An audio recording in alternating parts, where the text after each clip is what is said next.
This is a story of Jesus from the time that he entered Gethsemane until he rose again. This is in a book called The Desire of Ages, chapter 73, Gethsemane. This chapter is based on Matthew 26, 36 through 56, Mark 14, 32 through 50, Luke 22, 39 through 53, John 18, 1 through 12. In company with his disciples, the Savior slowly made his way to the Garden of Gethsemane. The Passover moon, broad and full, shone from a cloudless sky. The city of pilgrims' tents was hushed into silence. Jesus had been earnestly conversing with his disciples and instructing them, but he neared Gethsemane. He became strangely silent. He'd often visited this spot for meditation and prayer, but never with a heart so full of sorrow as upon this night of his last agony. Throughout his life on earth, he had walked in the light of God's presence. When in conflict with men who were inspired by the very spirit of Satan, he could say, "He that sent me is with me. The Father hath not left me alone, for I do always those things that please him." John 8:29. But now he seemed to be shut out from the light of God's sustaining presence. Now he was numbered with the transgressors. The guilt of fallen humanity he must bear. Upon him who knew no sin must be laid the iniquity of us all. So dreadful does sin appear to him, and so great is the weight of guilt which he must bear, that he's tempted to fear it will shut him out forever from his Father's love. Feeling how terrible is the wrath of God against transgression, he exclaims, "My soul is exceeding sorrowful, even unto death."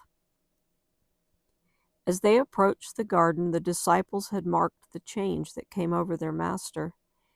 Never before had they seen him so utterly sad and silent. As he proceeded, this strange sadness deepened, yet they dared not question him as to the cause. His form swayed as if he were about to fall. Upon reaching the garden, the disciples looked anxiously for his usual place of retirement, that their master might rest. Every step that he now took was with labored effort. He groaned aloud, as if suffering under the pressure of a terrible burden. Twice his companions supported him, or he would have fallen to the earth. Near the entrance to the garden, Jesus left all but 3 of the disciples, bidding them pray for themselves and for him. With Peter, James, and John, he entered its secluded recesses. These 3 disciples were Christ's closest companions. They'd beheld his glory on the Mount of Transfiguration. They'd seen Moses and Elijah talking with him. They'd heard the voice from heaven. Now, in his great struggle, Christ desired their presence near him. Often they'd passed the night with him in this retreat. On these occasions, after a season of watching and prayer, they would sleep undisturbed at a little distance from their master, until he awoke them in the morning to go forth anew to labor.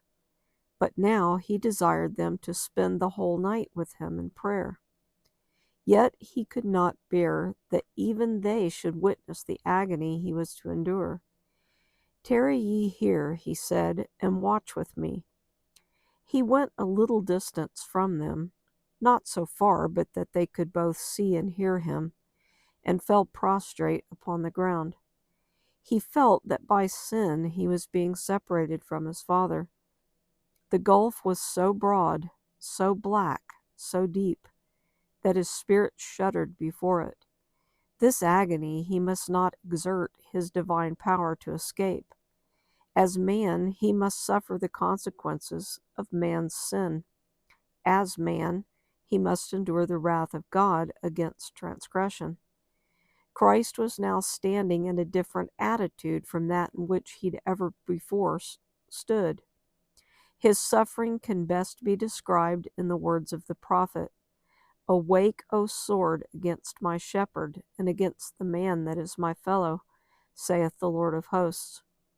As the substitute and surety for sinful man, Christ was suffering under divine justice. He saw that what justice meant. Hitherto he'd been as an intercessor for others. Now he longed to have an intercessor for himself. As Christ felt his unity with the Father broken up, he feared that in his human nature he would be unable to endure the coming conflict with the powers of darkness. In the wilderness of temptation, the destiny of the human race had been at stake. Christ was then conqueror. Now the tempter had come for the last fearful struggle. For this he'd been preparing during the 3 years of Christ's ministry. Everything was at stake with him. If he failed here, his hope of mastery was lost. The kingdoms of the world would finally become Christ's. He himself would be overthrown and cast out. But if Christ could be overcome, the earth would become Satan's kingdom, and the human race would be forever in his power. With the issues of the conflict before him, Christ's soul was filled with dread of separation from God. Satan told him that if he became the surety for a sinful world, the separation would be eternal. He would be identified with Satan's kingdom and would never more be one with God. And what was to be gained by this sacrifice? How hopeless appeared the guilt and ingratitude of men. In its hardest features, Satan pressed the situation upon the Redeemer. The people who claim to be above all others in temporal and spiritual advantages have rejected you. They're seeking to destroy you, the foundation, the center, and seal of the promises made to them as a peculiar people. One of your own disciples, who's listened to your instruction and has been among the foremost in church activities, will betray you. One of your most zealous followers will deny you. All will forsake you. Christ's whole being abhorred the thought that those whom he'd undertaken to save, those whom he loved so much, should unite in the plots of Satan. This pierced his soul. The conflict was terrible. Its measure was the guilt of his nation, of his accusers and betrayer, the guilt of a world lying in wickedness. The sins of men weighed heavily upon Christ, and the sense of God's wrath against sin was crushing out his life. Behold him, contemplating the price to be paid for the human soul. In his agony, he clings to the cold ground, as if to prevent himself from being drawn farther from God. The chilling dew of night falls upon his prostrate form, but he heeds it not. From his pale lips comes the bitter cry, "Oh, my Father, if it be possible, let this cup pass from me." Yet even now he adds, "Nevertheless, not as I will, but as thou wilt." The human heart longs for sympathy in suffering. This longing Christ felt to his very depths of his being. In the supreme agony of his soul, he came to his disciples with a yearning desire to hear some words of comfort from those whom he'd so often blessed and comforted and shielded in sorrow and distress. The one who'd always had words of sympathy for them was now suffering superhuman agony, and he longed to know that they were praying for him and for themselves. How dark seemed the malignity of sin! Terrible was the temptation to let the human race bear the consequences of its own guilt, while he stood innocent before God. If he could only know that his disciples understood and appreciated this, he would be strengthened. Rising with painful effort, he staggered to the place where he'd left his companions, but he findeth them asleep. Had he found them praying, he would have been relieved. Had they been seeking refuge in God, that satanic agencies might not prevail over them, he would have been comforted by their steadfast faith. But they'd not heeded the repeated warning, watch and pray. At first, they'd been much troubled to see their master, usually so calm and dignified, wrestling with the sorrow that was beyond comprehension. They'd prayed as they heard the strong cries of the sufferer. They didn't intend to forsake their Lord, but they seemed paralyzed by a stupor which they might have shaken off if they'd continued pleading with God. They did not realize the necessity of watchfulness and earnest prayer in order to withstand temptation. Just before he bent his footsteps to the garden, Jesus had said to the disciples, "All ye shall be offended because of me this night." They'd given him the strongest assurance that they would go with him to prison and to death, and poor self-sufficient Peter had added, "Although all shall be offended, yet will not I." Mark 14:27 and 29. But the disciples trusted to themselves. They did not look to the mighty helper as Christ had counseled them to do. Thus, when the Savior was most in need of their sympathy and prayers, they were found asleep. Even Peter was sleeping. And John, the loving disciple who had leaned upon the breast of Jesus, was asleep. Surely the love of John for his master should have kept him awake. His earnest prayers should have mingled with those of his beloved Savior in the time of his supreme sorrow. The Redeemer had spent entire nights praying for his disciples, that their faith might not fail. Should Jesus now put to James and John the question he'd once asked them, "Are ye able to drink of the cup that I shall drink of, and to be baptized with the baptism that I am baptized with?" They would not have ventured to answer, "We are able." Matthew 20:22. The disciples awakened at the voice of Jesus, but they hardly knew him. His face was so changed by anguish. Addressing Peter, Jesus said, "Simon, sleepest thou? Couldst not thou watch for 1 hour? Watch ye and pray, lest ye enter into temptation. The spirit truly is ready, but the flesh is weak." The weakness of his disciples awakened the sympathy of Jesus. He feared that they would not be able to endure the test which would come upon them in his betrayal and death. He did not reprove them, but said, "Watch ye and pray, lest ye enter into temptation." Even in his great agony, he was seeking to excuse their weakness. "The spirit truly is ready," he said, "but the flesh is weak." Again the Son of God was seized with superhuman agony, and fainting and exhausted, he staggered back to the place of his former struggle. His suffering was even greater than before. As the agony of soul came upon him, his sweat was, as it were, great drops of blood falling down to the ground. The cypress and palm trees were the silent witnesses of his anguish. From their leafy branches dropped heavy dew upon his stricken form, as if nature wept over its author, wrestling alone with the powers of darkness. A short time before, Jesus had stood like a mighty cedar, withstanding the storm of opposition that spent its fury upon him.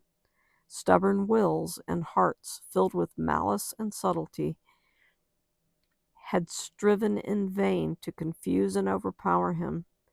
He stood forth in divine majesty as the Son of God. Now he was like a reed, beaten and bent by the angry storm. He'd approached the consummation of his work a conqueror, having at each step gained the victory over the powers of darkness. As one already glorified, he had claimed oneness with God. In unfaltering accents, he'd poured out his songs of praise. He'd spoken to his disciples in words of courage and tenderness. Now had come the hour of the power of darkness. Now his voice was heard on the still evening air, not in tones of triumph, but full of human anguish. The words of the Savior were borne to the ears of the drowsy disciples. "O my Father, if this cup may not pass away from me, except I drink it, thy will be done." The first impulse of the disciples was to go to him, but he'd bidden them tarry there, watching unto prayer. When Jesus came to them, he found them still sleeping. Again he'd felt a longing for companionship, for some words from his disciples which would bring relief and break the spell of darkness that well nigh overpowered him. But their eyes were heavy, neither wist they what to answer him. His presence aroused them. They saw his face marked with the bloody sweat of agony, and they were filled with fear. His anguish of mind they could not understand. His visage was so marred more than any man, and his form more than the sons of men. Isaiah 52:14. Turning away, Jesus sought again his retreat, and fell prostrate, overcome by the horror of a great darkness. The humanity of the Son of God trembled in that trying hour. He prayed not now for his disciples that their faith might not fail, but for his own tempted, agonized soul. The awful moment had come, that moment which was to decide the destiny of the world. The fate of humanity trembled in the balance. Christ might even now refuse to drink the cup apportioned to guilty man. It was not yet too late. He might wipe the bloody sweat from his brow and leave man to perish in his iniquity. He might say, "Let the transgressor receive the penalty of his sin, and I'll go back to my Father." Will the Son of God drink the bitter cup of humiliation and agony? Will the innocent suffer the consequences of the curse of sin to save the guilty? The words fall tremblingly from the pale lips of Jesus. "O my Father, if this cup may not pass away from me except I drink it, thy will be done." 3 times has he uttered that prayer. 3 times has humanity shrunk from the last crowning sacrifice. But now the history of the human race comes up before the world's Redeemer. He sees that the transgressors of the law, if left to themselves, must perish. He sees the helplessness of man. He sees the power of sin. The woes and lamentations of a doomed world rise before him. He beholds its impending fate, and his decision is made. He will save man at any cost to himself. He accepts his baptism of blood, that through him perishing millions may gain everlasting life. He has left the courts of heaven, where all is purity, happiness, and glory, to save the one lost sheep, the one world that has fallen by transgression. And he will not turn from his mission. He will become the propitiation of a race that has willed to sin. His prayer now breathes only submission. "If this cup may not pass away from me except I drink it, thy will be done."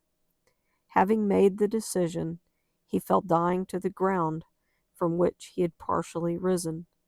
Where now were his disciples to place their hands tenderly beneath the head of their fainting master, and bathe that brow, marred indeed more than the sons of men? The Savior trod the winepress alone, and of the people there was none with him. But God suffered with his Son. Angels beheld the Savior's agony. They saw their Lord enclosed by legions of satanic forces, his nature weighed down with a shuddering, mysterious dread. There was silence in heaven. No harp was touched. Could mortals have viewed the amazement of the angelic host, as in silent grief they watched the Father separating his beams of light, love, and glory from his beloved Son, they would better understand how offensive in his sight is sin. The world's unfallen and the heavenly angels had watched with intense interest as the conflict drew to its close. Satan and his confederacy of evil, the legions of apostasy, watched intently with great crisis in the work of redemption. This great crisis in the work of redemption. The powers of good and evil waited to see what answer would come to Christ's thrice repeated prayer. Angels had longed to bring relief to the divine sufferer, but this might not be. No way of escape was found for the Son of God.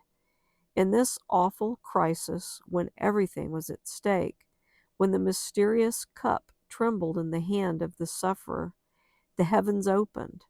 A light shone forth amid the stormy darkness of the crisis hour, and the mighty angel who stands in God's presence, occupying the position from which Satan fell, came to the side of Christ. The angel came not to take the cup from Christ's hand, but to strengthen him to drink it, with the assurance of the Father's love. He came to give power to the divine human suppliant. He pointed him to the open heavens, telling him of the souls that would be saved as the result of his sufferings. He assured him that his Father is greater and more powerful than Satan, that his death would result in the utter discomfiture of Satan, and that the kingdom of this world would be given to the saints of the Most High. He told him that he would see of the travail of his soul and be satisfied, for he would see a multitude of the human race saved, eternally saved. Christ's agony did not cease, but his depression and discouragement left him. The storm had in no wise abated, but he who was its object was strengthened to meet its fury. He came forth calm and serene. A heavenly peace rested upon his blood-stained face. He had borne that which no human being could ever bear, for he had tasted the sufferings of death for every man. The sleeping disciples had been suddenly awakened by the light surrounding the Savior. They saw the angel bending over their prostrate master. They saw him lift the Savior's head upon his bosom and point toward heaven. They heard his voice like sweetest music, speaking words of comfort and hope. The disciples recalled the scene upon the Mount of Transfiguration. They remembered the glory that in the temple had encircled Jesus, and the voice of God that spoke from the cloud. Now that same glory was again revealed, and they had no further fear for their master. He was under the care of God. A mighty angel had been sent to protect him. Again the disciples, in their weariness, yield to the strange stupor that overpowers them. Again, Jesus finds them sleeping. Looking sorrowfully upon them, he says, "Sleep on now and take your rest. Behold, the hour is at hand, and the Son of Man is betrayed into the hands of sinners." Even as he spoke these words, he heard the footsteps of the mob in search of him, and said, "Rise, let us be going. Behold, he is at hand that doth betray me." No traces of his recent agony were visible as Jesus stepped forth to meet his betrayer. Standing in advance of his disciples, he said, "Whom seek ye?" They answered, "Jesus of Nazareth." Jesus replied, "I am he." As these words were spoken, the angel who had lately ministered to Jesus moved between him and the mob. A divine light illuminated the Savior's face, and a dove-like form overshadowed him. In the presence of this divine glory, the murderous throng could not stand for a moment. They staggered back. Priests, elders, soldiers, and even Judas fell as dead men to the ground. The angel withdrew, and the light faded away. Jesus had opportunity to escape, but he remained calm and self-possessed. As one glorified, he stood in the midst of that hardened band, now prostrate and helpless at his feet. The disciples looked on, silent with wonder and awe. But quickly the scene changed. The mob started up. The Roman soldiers, priests, and Judas gathered about Jesus. They seemed ashamed of their weakness and fearful that he would yet escape. Again the question was asked by the Redeemer, "Whom seek ye?" They had had evidence that he who stood before them was the Son of God, but they would not be convinced. To the question, "Whom seek ye?" again they answered, "Jesus of Nazareth." The Savior then said, "I have told you that I am he. If therefore ye seek me, let these go their way," pointing to the disciples.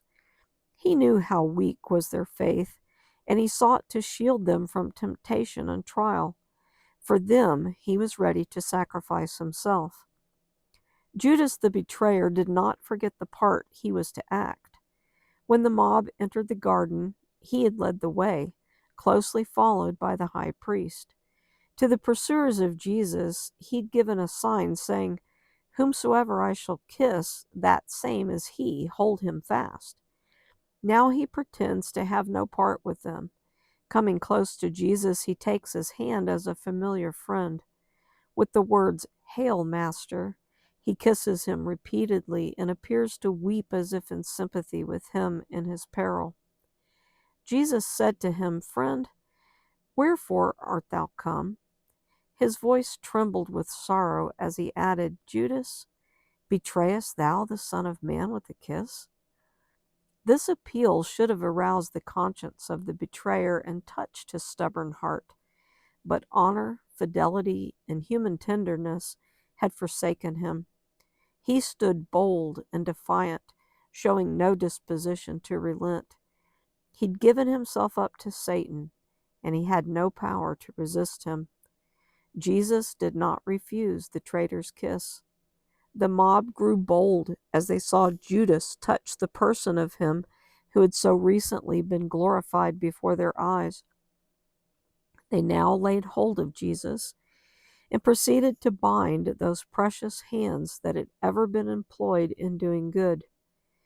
The disciples had thought that their master would not suffer himself to be taken, for the same power that had caused the mob to fall as dead men could keep them helpless until Jesus and his companions should escape.